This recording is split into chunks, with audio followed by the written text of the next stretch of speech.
একেবারেই সামনে, যেখানে আসলে পুলিশ ইতোমধ্যে অর্থাৎ আইন শৃঙ্খলা বাহিনী ইতোমধ্যে আমরা আগে বিদায়ের কাছ থেকে ঢাকা বিশ্ববিদ্যালয়ের পরিস্থিতি কি সেটা জেনে আসি, তারপর হয়তো রমেশ হোসেনের কাছে যাব। আন্দোলনরত যে শিক্ষার্থীরা ছিলেন তাদেরকেও আসলে বুঝিয়ে শিক্ষকরা আসলে বিষয়টি সমাধানের চেষ্টা করছে এবং উভয় পক্ষকে অর্থাৎ ক্ষমতাসীন ছাত্র সংগঠনের সদস্যরা যেই পাশটিতে আছে তাদেরকেও আসলে শান্ত থাকার আহ্বান জানিয়েছেন শিক্ষকরা।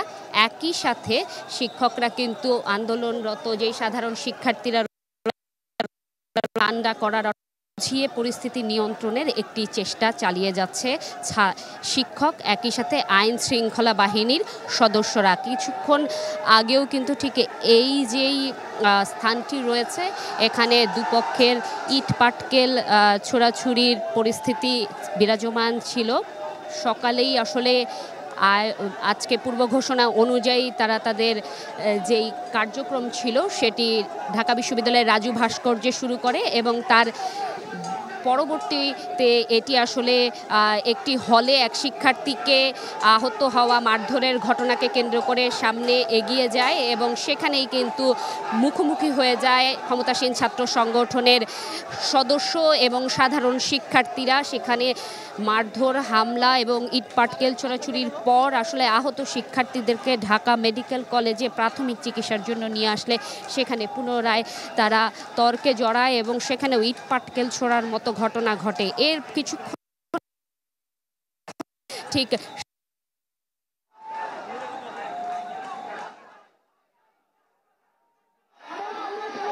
ককটেল বিস্ফোরণ এরকম ঘটনা ঘটে। ধাওয়া পাল্টা ধাওয়ার এক পর্যায়ে কিন্তু ঠিক কিছুক্ষণ আগেই আইন শৃঙ্খলা বাহিনীর সদস্য এখানে উপস্থিত হয়েছে, যেটি ক্যামেরার চোখে আপনারা দেখতে পাচ্ছেন যে আইন শৃঙ্খলার বাহিনীর সদস্য একই সাথে তাদের সাজোয়া যানও কিন্তু নিয়ে আসা হয়েছে এবং দুপক্ষকে আসলে প্রাথমিক পর্যায়ে তারা বুঝিয়ে শান্ত করার সিদ্ধান্তটি নিয়েছে এবং যখন আইন শৃঙ্খলা বাহিনীর সদস্য এসেছেন শিক্ষকরাও কিন্তু চলে এসেছেন হলের ভেতর থেকে। ওনারা গেট খুলে উভয় পক্ষকে নিজেদের পরিচয় দিয়ে অর্থাৎ আমি শিক্ষক সেটি পরিচয় দিয়ে তারা বের হয়ে আসলে এটি ঠান্ডা করার চেষ্টা করছেন। আমি ঠিক রয়েছে হলের যেই পাশটিতে অপর পাশে কিন্তু আমার সহকর্মী রমিজ রয়েছেন এবং রমিজও কিন্তু বিষয়টি ভেতরের অবস্থানটুকু পর্যবেক্ষণ করছেন এবং সেই অবস্থান থেকে সে কিন্তু আমাদেরকে সেই দৃশ্যটুকু তুলে ধরার বারবার চেষ্টা করেছেন এবং আমরা যেই পাশটিতে রয়েছে অর্থাৎ আইন শৃঙ্খলা বাহিনীর সদস্য এবং ক্ষমতাসীন ছাত্র সহকর্মী রমিজের কাছে তার কাছে জানতে চাইব যে রমিজ সেখানে কি অবস্থা রয়েছে।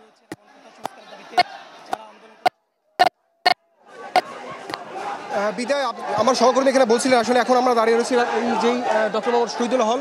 এই কিছুক্ষণ আগে এখানে আমরা দেখেছি আইন শৃঙ্খলা রক্ষাকারী বাহিনীর সদস্যরা পুলিশ এখানে এসেছেন এবং তারা এখানে এসে আসলে দুই পক্ষকেই তারা আসলে শান্ত করার চেষ্টা করছেন। কিন্তু এখানে আমি যদি আপনাদেরকে একটু দেখানোর চেষ্টা করি দর্শক, যেই ডক্টর মোহাম্মদ শহীদুল্লাহ হলের শিক্ষার্থীরা আসলে তারা এখান থেকে বের হয়ে আসেন এবং তারা তাদের যেই ক্ষোভ তারা সেই ক্ষোভের তাদের যে বিচারের দাবি করছেন এবং তারা তাদের ক্ষোভের কথাগুলো আসলে এখানে বলছেন। আমরা এখানে দেখছি ঢাকা বিশ্ববিদ্যালয়ের প্রতিনিধিদেরকে আমরা দেখতে পাচ্ছি এবং আইন শৃঙ্খলা রক্ষাকারী বাহিনীর সদস্যদেরকে আমরা এখানে দেখতে পাচ্ছি। আসলে তারা এখানে যে সমস্ত শিক্ষার্থীরা রয়েছেন এবং তাদেরকে আসলে এখানে নিবৃত্ত করার চেষ্টা করছেন।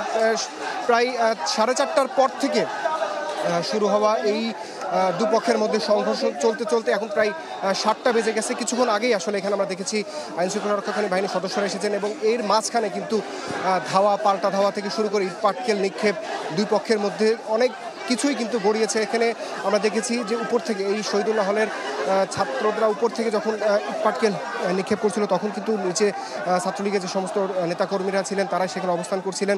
তো এই দুই পক্ষের মধ্যে সংঘর্ষের মধ্যে আমরা দেখেছি ছাত্রলীগের বেশ কয়েকজন নেতাকর্মীকে তাদের উপরে থেকে যেই ইটের আঘাতে আহত হতে দেখেছি এবং ঠিক এখান থেকেও উপরে যখন ইট নিক্ষেপ করা হচ্ছিল ঠিক তেমনভাবে আসলে এই সমস্ত সাধারণ শিক্ষার্থীরা আমাদেরকে বলছিলেন যে তাদেরও যে ইটের আঘাতে তারাও কিন্তু আহত হয়েছেন। তো দুই পক্ষেরই কথা আসলে এখানে আইনশৃঙ্খলা রক্ষাকারী বাহিনীর সদস্যরা রয়েছেন এবং ঢাকা বিশ্ববিদ্যালয়ের যে প্রক্টোরিয়াল বডি সেখানের একজন সদস্যদেরকে আমরা দেখেছি 2-3জনকে তারা এখানে এসেছেন।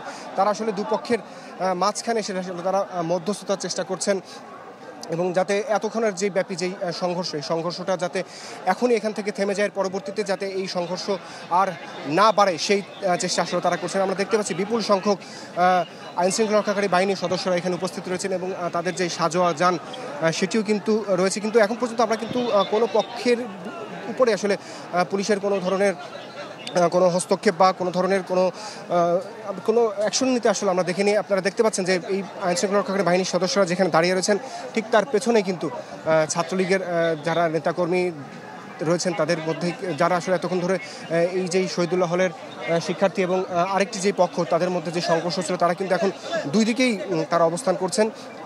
মাঝখানে কিন্তু পুলিশ তাদের একটি সাজোয়া যান নিয়ে এখানে অবস্থান করছেন। তারা চেষ্টা করছেন আসলে এই যেই এতক্ষণ প্রায় ঘন্টা 2 ব্যাপী যে সংঘর্ষটি, এই সংঘর্ষটি যাতে এখানে ইতি হয় এবং একটি শান্তিপূর্ণ সমাধান যেটি হয় সেই বিষয়টি।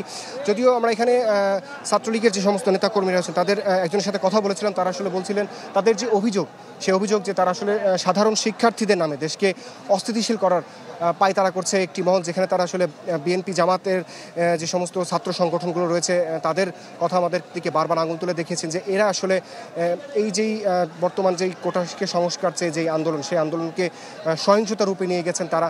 যদিও আসলে সাধারণ শিক্ষার্থীরা যারা রয়েছেন তারা আসলে এই যে ছাত্রলীগের অভিযোগ তারা কিন্তু এটাকে পুরোটাই উড়িয়ে দিয়েছেন। তারা বলছিলেন যে তাদের যেই 10 থেকে 12 দিনের যেই শান্তিপূর্ণ কর্মসূচি, সেই কর্মসূচিটা আসলে তারা এতদিন ধরে শান্তিপূর্ণভাবে চালিয়ে এসেছেন এবং মাঝখানে কুমিল্লাতে একটি পুলিশের সাথে সংঘর্ষের ঘটনা ঘটেছিল, সেটির পরেও আসলে তারা তাদের সর্বোচ্চ সংযম দেখিয়েছেন।